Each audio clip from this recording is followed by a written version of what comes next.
Tuangalie taarifa za usajili pamoja na taarifa za michezo ambazo zinatikisa ulimwenguni kote, ambapo kwa sasa tukianzia hapa nchini Tanzania, klabu ya Simba imethibitisha kupokea ofa ya shilingi bilioni 2 pesa za Kitanzania kwa ajili ya nyota wake Jean Charles Ahoua, lakini hawajathibitisha kwamba wamepokea pesa hizo kutoka katika klabu gani.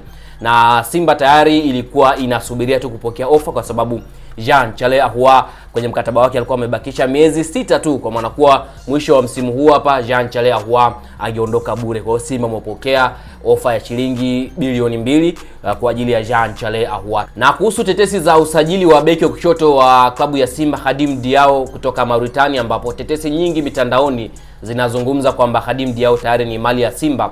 Ni kweli kwamba Simba wamefanikiwa kuzungumza na nyota huyu toka dirisha kubwa lililopita, na sasa wamemrudia tena mchezaji huyu, lakini shida inapokuja ni kwamba kwenye uongozi kuna pande mbili ambazo zinavutana kuhusiana na usajili wa Khadim Diao. Wapo ambao wanasema asajiliwe, wengine wakisema kwamba Anthony Mligo anatosha kwa sasa. Kwa hiyo kuna mvutano kuhusiana na nyota huyu kama atakuja kusajiliwa, maana kuwa basi hawa watu wawili ama pande mbili ambazo zinavutana ndani ya klabu ya Simba watakuwa wamekubaliana. Taarifa nyingine ni ya usajili wa Libase Gueye kutoka Teungueth ya pale nchini Senegali. Taarifa hii imekuwa kubwa sana, lakini uongozi wa Simba umethibitisha tu kwamba umefanikiwa tu kuzungumza na mchezaji, lakini bado hawajafikia makubaliano kwa sababu nyota huyu anahitaji kuondoka katika klabu ya Teungueth, lakini Teungueth wenyewe wanasema Simba haijafika ofa ile ambayo anahitaji, kwamba dau lake ni dogo, wao wanahitaji dau kubwa zaidi. Kwa hiyo bado pia kuna 50-50, lakini taarifa za usajili ukiangalia mitandaoni kila sehemu wameandika kwamba Libase Gueye tayari ni mali ya Simba, kitu ambacho sio kweli. Lakini pia nimefanikiwa kuzungumza na wakala ambaye anamsimamia aliyekuwa beki wa klabu ya Stellenbosch ambaye kwa sasa ni mchezaji huru raia wa Ivory Coast, Ismail Olivier Traore, na wakala amesema wamepokea ofa kutoka katika klabu ya Simba na wameshakubaliana kila kitu. Kwa hiyo kilichobaki kwa sasa ni Simba kumalizana makubaliano binafsi na mchezaji ili mchezaji aweze kutoa kunako klabu ya Simba kama mchezaji huru, ambapo alishamalizana na klabu ya Stellenbosch na alishawahi pia kufanya kazi na kocha wa sasa wa klabu ya Simba Steve Becker. Kwa hiyo kwa sasa Steve Becker alipendekeza usajili wa mchezaji huyu na wakala ameshakubaliana kila kitu, na mchezaji naye anasubiria zile personal terms ili aweze kusaini kandarasi ya miaka 3 na klabu ya Simba. Lakini pia tetesi ambazo zinamzungumzia nyota wa zamani wa klabu ya Azam FC winga Djibril Sila kujiunga na klabu ya Simba.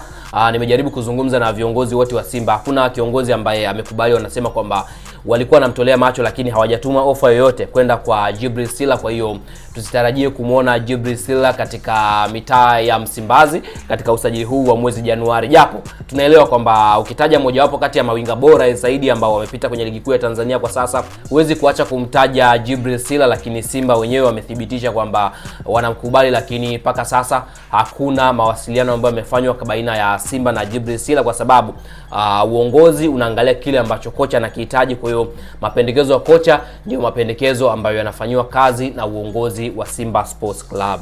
Na kuhusiana na issue ya Clatous Chota Chama, ni kama vile imeanza kufa kwa sasa. Chama ameonekana akiwa katika klabu yake ya Singida Black Stars akiendelea na mazoezi kama kawaida, na yupo kwenye program za mazoezi kwa sababu ligi kuu ya NBC inatarajia kuanza siku zijazo.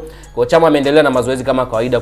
Na kwa sasa tetesi za usajili wa Clatous Chota Chama zimeanza kufifia kwa sababu kulikuwa kuna mvutano wa pande mbili, ambapo wapo watu walikuwa wanamtaka Chama, viongozi wa Simba, na wengine walikuwa wanamtaka nyota Bright Anukani ambaye alikuwa anacheza KCCA ya Uganda, na ndio maana wakamkataza Bright Anukani asifanye majaribio na klabu ya Simba, japo nyota alikuja kufanya majaribio kwenye ile michezo ya Mapinduzi, lakini wale viongozi ambao walikuwa wanamhitaji Chama walikataa kabisa kwamba Bright Anukani asicheze mashindano ya Mapinduzi kwa sababu performance yake huenda ingeharibu dili la Chama. Lakini kwa sasa Chama ameanza mazoezi na klabu yake ya Singida Black Stars.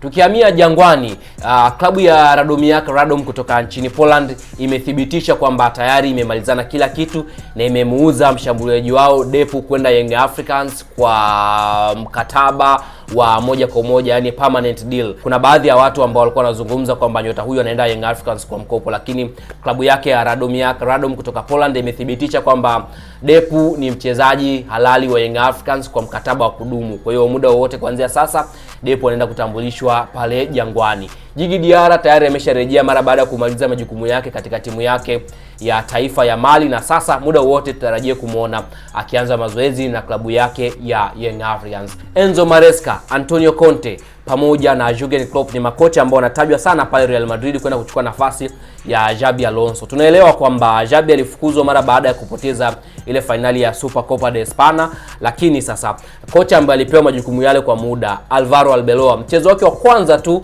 wa Copa del Rey amepoteza mbele ya timu ambayo inashiriki ligi daraja la pili kwa kichapo cha mabao 3-2 na kutolewa katika michuano ya Copa del Rey. Lakini taarifa ya mwisho ni kutoka pale nchini Gabon, ambapo serikali ya nchi ya Gabon imefuta wazo lake la kuisimamisha timu ya taifa ya Gabon pamoja na nyota Pierre-Emerick Aubameyang. Lakini mara baada ya kukaa chini na kureview kile ambacho walikifanya, wameamua sasa wafute wazo lao na timu ya taifa ya Gabon itarudi tena upya. Lakini pia nahodha Pierre-Emerick Aubameyang rasmi anarudi katika timu ya taifa ya Gabon.